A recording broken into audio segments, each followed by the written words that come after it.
Hello folks, it's the Page Chaser again. Welcome to Manchester. It's May 2025 and today we're going to look at the Guardian Telephone Exchange. Now, as the name suggests, it was a telephone exchange. It's one of three that were built underground in English cities. The other two were in London and Birmingham, and the idea was they were nuclear bomb-proof. They were constructed just as the Cold War was starting up. The one in Manchester was built between 1953 and 1958, and they were designed to withstand a nuclear bomb attack. Sadly, by the time it was finished, nuclear bomb technology had moved on, so there was probably bombs that could penetrate the depth it was built to. It was down about 110 feet below the surface, but luckily it never had to be tested.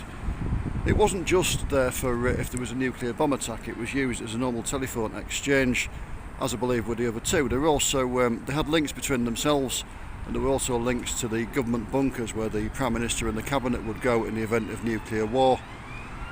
And there was a transatlantic link across to the White House in Washington DC. Of course there was. It was like something out of Hollywood.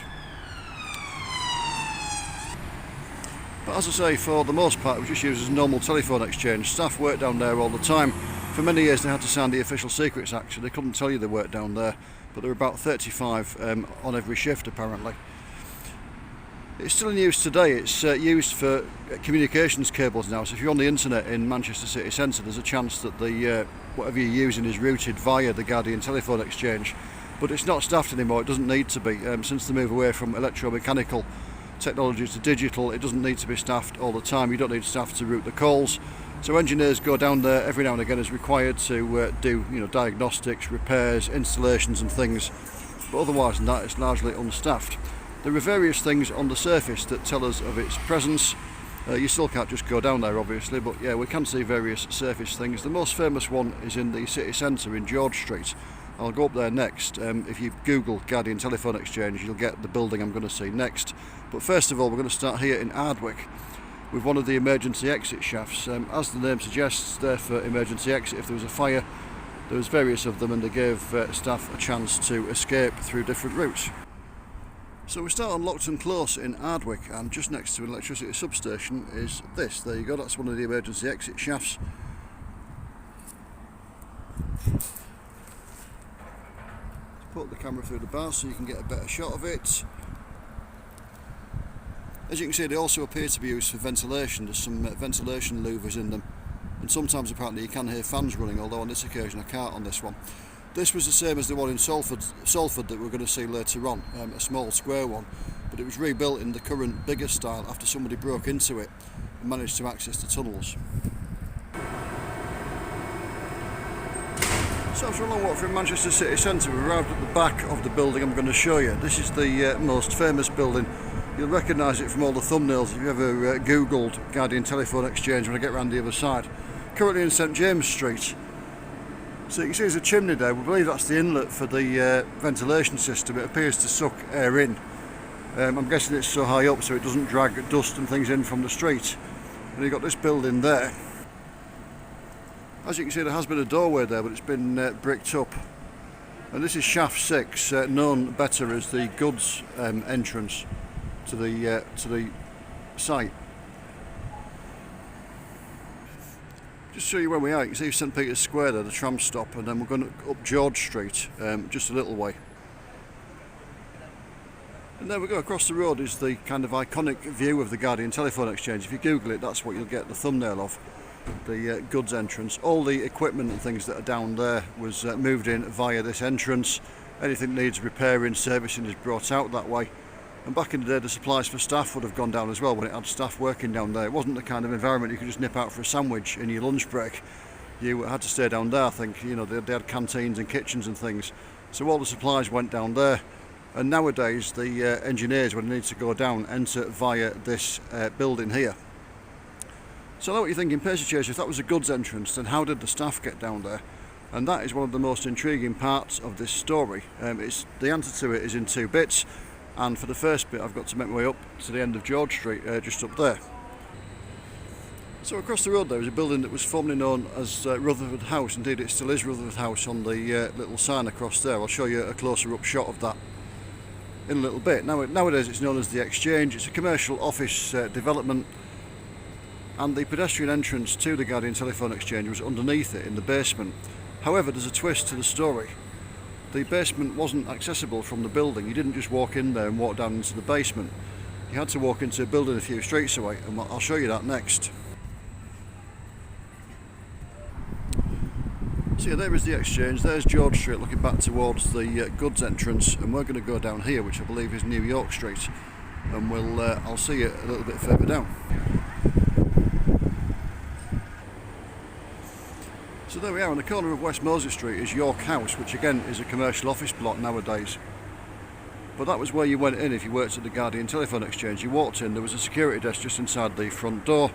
You showed your credentials, and then if everybody was satisfied, they unlocked a door that was normally kept locked, and you went down some stairs into a tunnel which took you a short distance underground and back through the streets where we've walked. So yeah, back there underneath Moses Street and along to George Street. So yeah, you entered the tunnels here, you walked under the streets to underneath Rutherford House there, and then you went down the lift, and I believe there was an emergency staircase as well if the lift wasn't working, down into the Guardian Telephone Exchange complex. The reason it was done like that was in case any hostile forces happened to try and get in. Obviously they wouldn't be able to find the entrance. There were, I believe, shutters and things to close the tunnel off, so even if they did find a way into this building, they wouldn't be able to get down into the tunnel to the telephone exchange itself. Nowadays, now the buildings have been sold off, both Rutherford House, which is now the exchange, and York House, the tunnel's been bricked up. The entrance to it from this building has been bricked up, so you can't go into it anymore, because obviously you don't need a secret tunnel from a private office block, although it would be a cracking way to avoid your boss, wouldn't it? So yeah, it's bricked up, there's no access to it, and that's why the engineers now have to go through the goods entrance. So next we're going to take it to the bridge. So the bridge in question is Blackfriars Bridge over the River Irwell between Manchester and Salford. It's the bridge itself. What we're interested in is this building here. We're looking at the back of it. This is Dial House, as the name suggests, another telephone building, but unlike Rutherford House and York House, it's still in the ownership of British Telecom, BT, basically. Now what we're interested in really is the pipe chucking water out that you can see there. Like most underground installations, the Guardian Telephone Exchange suffers from water ingress, and the water has to be pumped out of it. And that's what's happening there. In the basement of Dial House are the pumps that pump the water out of the Guardian Telephone Exchange complex, and that's what you can see there coming out of those pipes. I don't know if you can see it on the video, I'll just try and zoom in, but the rock that Manchester's built on contains a lot of silt, and over the years, I mean that's been running for about 70 years or so, the silt coming out of the rock has formed a little sandbank in the river underneath where the pipes are. So I'll go around in a minute to the front of Dial House. It's a bit more impressive at the front, but I just wanted to show you the pump outlet there, one of the tangible yet often overlooked signs of the Guardian Telephone Exchange complex. See, I'm guessing Dial House was extended. There's the frontage of it, but there's also this extension here that you can see, a kind of 1960s brutalist building. You can see the BT vans, in fact you can see them there just next to it. It's previously still used by BT. Now some sources state that there was an entrance, a pedestrian entrance in the basement of this building, but a lot say there wasn't. I think it's a bit unlikely because there is an emergency exit here, and it would seem a bit silly to put a normal entrance and an emergency exit next to each other. But also if you look at the subterfuge of the Manchester one, where you went into one building but went down underneath another one a few streets away, it would seem odd if there was a direct entrance from here, unless you thought the Russians wouldn't find Salford. But yeah, I think the sources that say there was an entrance here, it's because there's a shaft marked on the plans, but of course there is a shaft, the emergency exit one, and it is across the road from Dial House, just behind me there. And there it is, a not very impressive small square thing. That's how the one at Ardwick looked before it was rebuilt after the break-in. You can see there's some ventilation louvers. We can't hear the fans. I've had other YouTubers, or I've seen other YouTubers do videos and reported that there's fans running, but I can't hear anything. So I've got one more thing to show you. It's another emergency exit shaft. So obviously this is the Dial House shaft. The other one is the Salford shaft, and it's further down Chapel Street, so I'll see you up there. Just a final shot of Dial House there. Incidentally, if I'd done the video 2 years ago, or thereabouts, there wasn't a fence around that emergency exit for some reason. Seems odd given the security everywhere else, but that fence that we saw when I showed you it has just been added in the last couple of years. So this is the entry in the, if I'd filmed the video 2 years ago category.